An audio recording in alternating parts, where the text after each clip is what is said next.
Welcome to Life Unedited. This is your lifestyle guide to living a life that aligns solely with you. I am your host, Tabitha Sweeney, a coach and inspirational speaker who is all about authenticity, friendly sass, and helping you unlock your best self. Whew. Let's do this. All right. I've been quiet. I've been struggling hardcore, you guys, to get back to the same consistency I had and the same commitment I had before I left Buffalo. So I thought it's time to put everything out in the open, dump it all out for you, catch you up to speed on my life, and then let's just fucking pick up and keep going, right? Because that's really the only choice we get in life. So before anybody even asks, do I regret moving to where did I move to? Pittsburgh. I almost said Philadelphia, but I'm not in Philadelphia. I'm in Pittsburgh. Do I regret it? No, not one bit. Has it been easy? In some ways, yes. In some ways, it's been easier than I expected. In other ways, no, it hasn't. And over the past couple of weeks, we've had some really, really big things happen that have taken me on a roller coaster that I didn't actually know I was stepping onto. But that's life. We never know when the ride is going to start, right? So let me just catch you up to speed. September was all about moving, right? October, I was supposed to be getting back on track. But I was frustrated because I took my foot off the gas in September and I lost a lot of momentum. But what was cool in October was I narrowed my niche down so intricately and so passion-filled that I was like, yes, this is it. Right? But I'm still a single mom living in a brand new city. And things on the personal front got a little bit difficult. So if you don't know, back in September, beginning of October, I don't remember when. End of September, beginning of October, Charlotte broke her arm. And I was the mom who was like, it's fine because it's not swollen and it's not bruised and you're moving and it's completely fine. And then like 3 days later, the school nurse called and she's like, she's still really complaining about this. And I was like, oh, I'll take her to the doctors. And sure as shit, it's broken. Okay. No mom guilt there. If you don't know much about Charlotte and I, we have a strained relationship in a lot of ways, which is really hard when your child is only 9.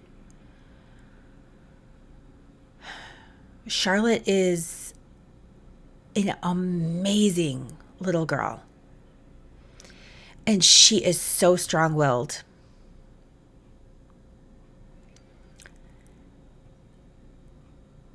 And I see so much of myself in her.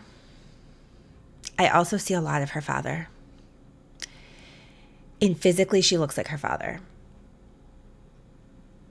And it's incredibly triggering to me. Like, this is the part about adult and motherhood and divorce that nobody preps you for. When your child looks like your ex and has qualities of him, no one tells you that they are going to trigger the fuck out of you.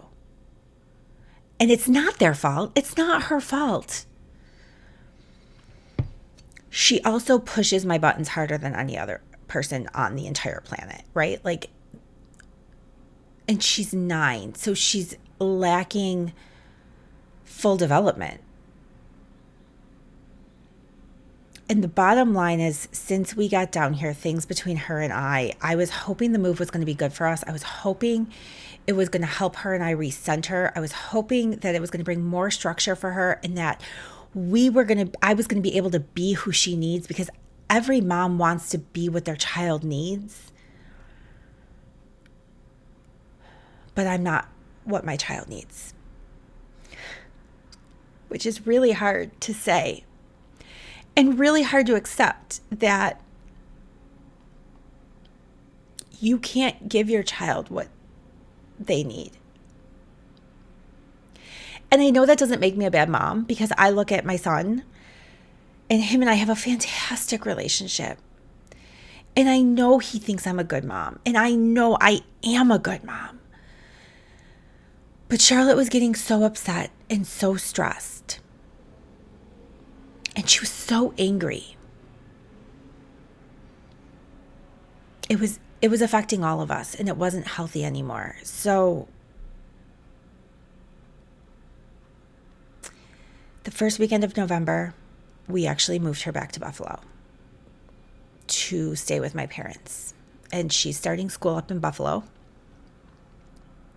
And I've had really, really mixed feelings about this, you guys. Like, I think this is the night when I really just completely pulled back.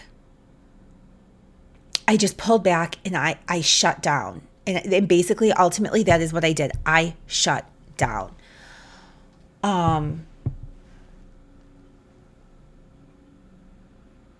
So Charlotte's up in Buffalo, and she's living with my parents. My relationship with my family is still extremely strained from the last time I moved. From the only time I moved. No, from August, when I initially said I was moving.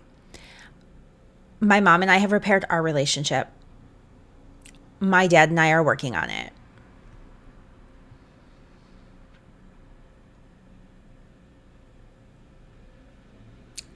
I don't think things with my brother will ever be the same. And it breaks my heart into a million pieces. Especially because I know that I won't have the relationship with my niece that I always dreamed I would have. I will have a relationship with her. It won't be what I always dreamed of. So today is November 15th. Since the beginning of this month, in these past 2 weeks, AC went home to Buffalo with me, and he did not meet family, but he did meet a bunch of friends.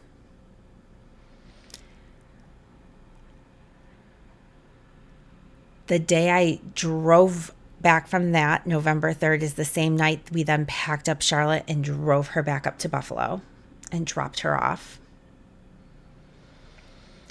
And then the following weekend, I went home for some family things. And the panic and the anxiety and the anger and the amount of emotions I was sitting in, I couldn't even stay the second night. I couldn't stay.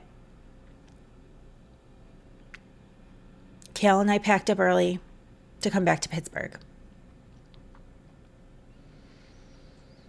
And we walked in the door in Pittsburgh, and Kale said, "Mom, it feels so good to be home in Pittsburgh." And I said, "I agree." And then it's taken me a couple more days past that to really be able to pull myself back out. And even as I'm saying this, I can feel the anxiety like building in my chest as I'm saying all of this.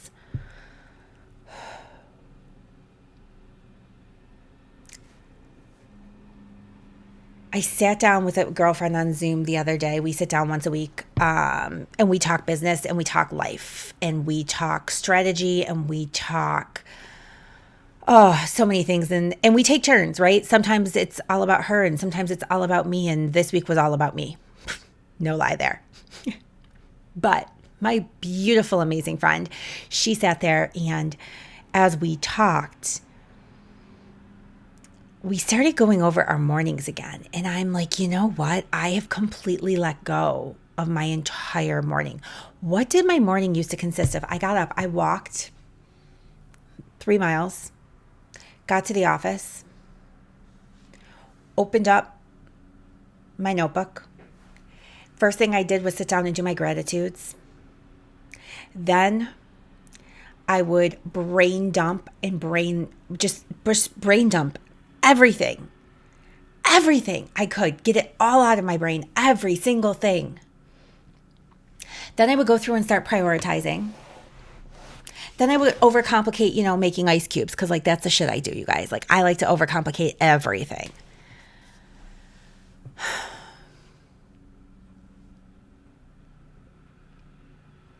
And I realized I haven't been doing any of that.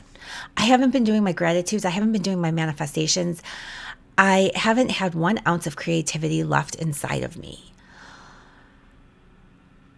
I've had nothing. And so that's where I've been. And that's why I've been really quiet. And that's why you haven't heard from me. But I am so ready to be back. I started pulling myself back out this week. I grabbed my bells. I got my bells back out of the closet, right? My kettlebells. Got myself started on KBH1, or just KBH, sorry. KBH. And I'm on day 1. I did day 1 yesterday. I can't walk today. I can't sit up and I haven't tried going up and down stairs yet, but it's not going to be good. I know. And as I started doing it, I was so mad at myself because I was doing it with 20-pound weights and they felt so fucking heavy. And I'm like, how did you let yourself get here? Fuck, that's a rabbit hole. It's a rabbit hole none of us deserve to go down. So the point of today's episode is literally just to catch you up on where I've been. In just a minute, I'm going to tell you about the way I've niched down my coaching and what I'm doing with that, and how the way I'm a completely brand new strategy and pool. Okay. And then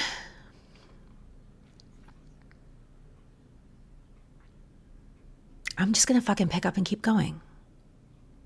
And here's the key. When this happens, when we get to a point where we're like, well, fuck, now I'm so far behind. If we get stuck in the I am so far behind mentality, we can't move forward.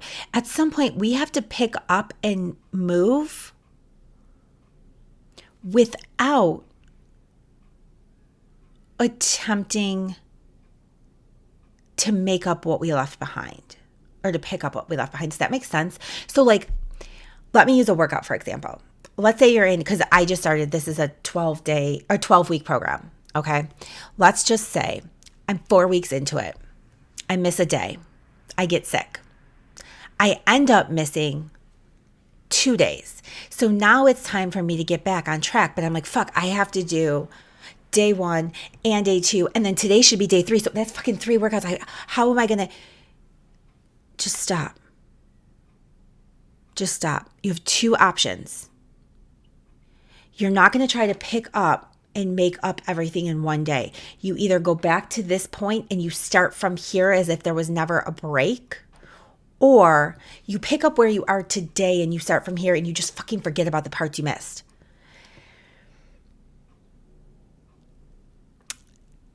That's what I'm doing. I'm done beating myself up over the shit I didn't do over the past 2 weeks. I'm done beating myself up over the fact that I haven't had a fucking idea. I'm done with all of it. And it's just time to move forward. And I'm going to invite you to do the same. So whatever it is that you are doing, wherever it is in your life, I want you to come along. And I want you to just fucking pick up and just go from whatever feels right today. Okay? Will you do that with me? I have a journal prompt for you today, or a journal exercise, I should say. I want you to get out a blank sheet of paper, and I want you to dump all of your worries on that piece of paper. Every single one. Get them all out of your brain. every single one. And when there is not one worry left, because every single one of them is on the paper, no matter how big or how small, I want you to go through and tell yourself the reality of that worry.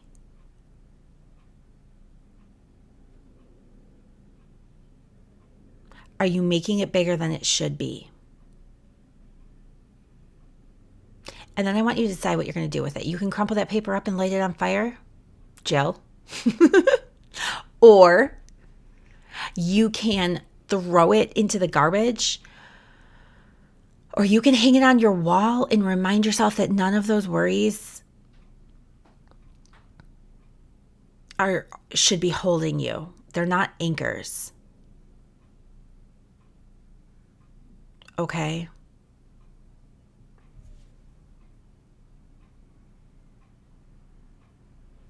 Now,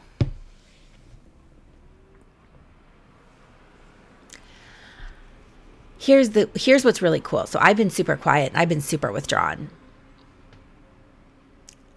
But I have niched down my coaching and my business. And you guys, here's the cool part. None of it ever has changed.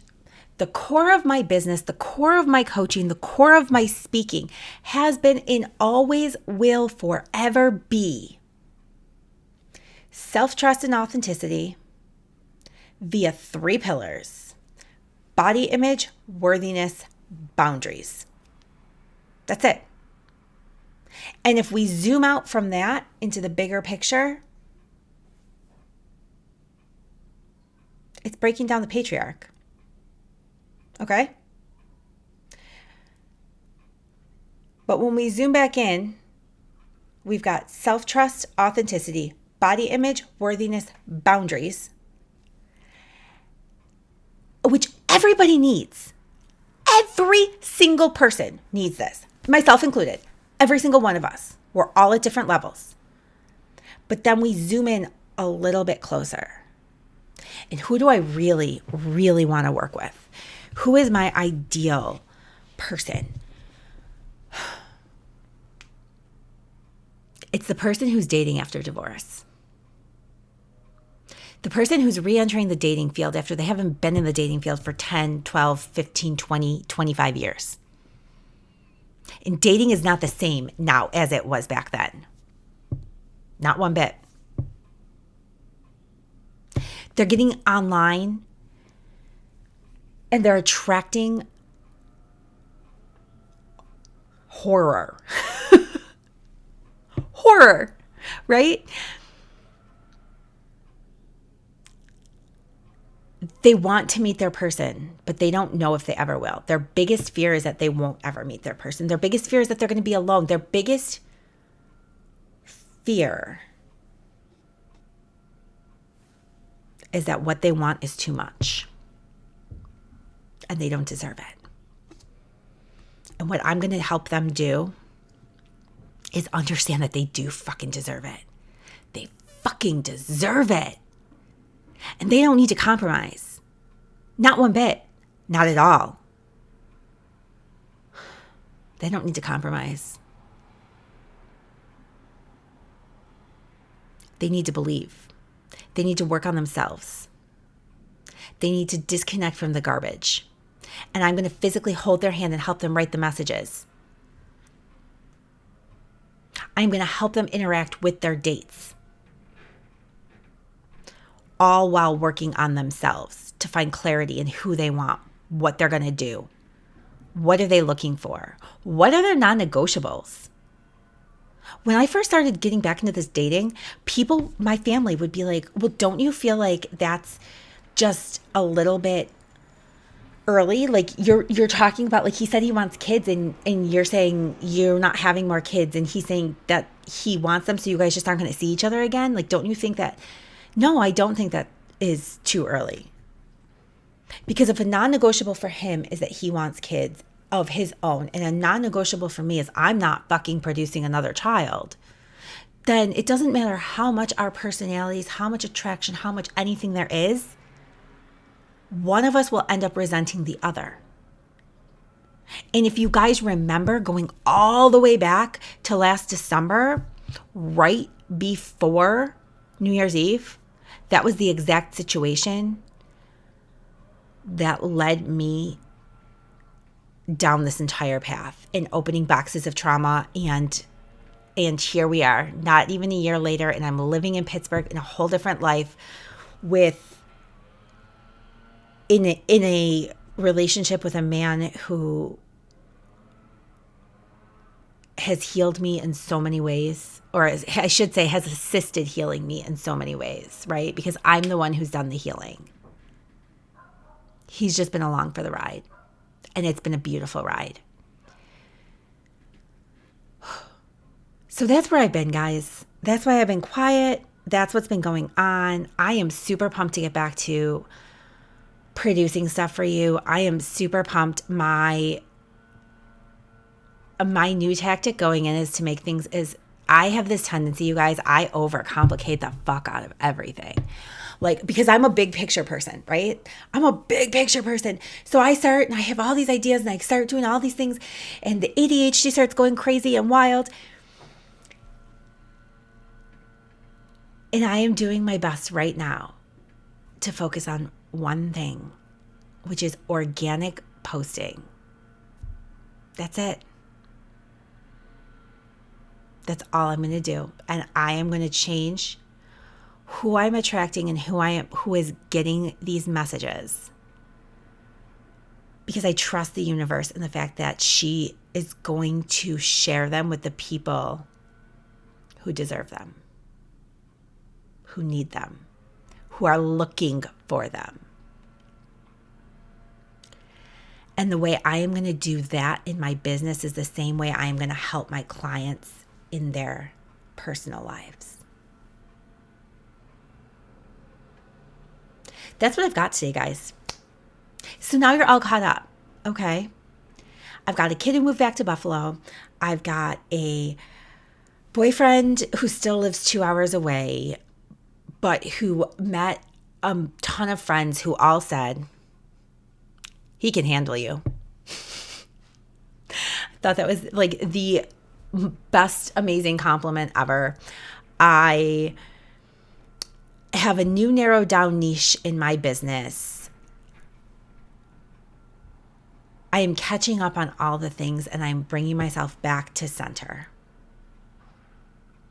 And it feels really fucking good. So join me, won't you?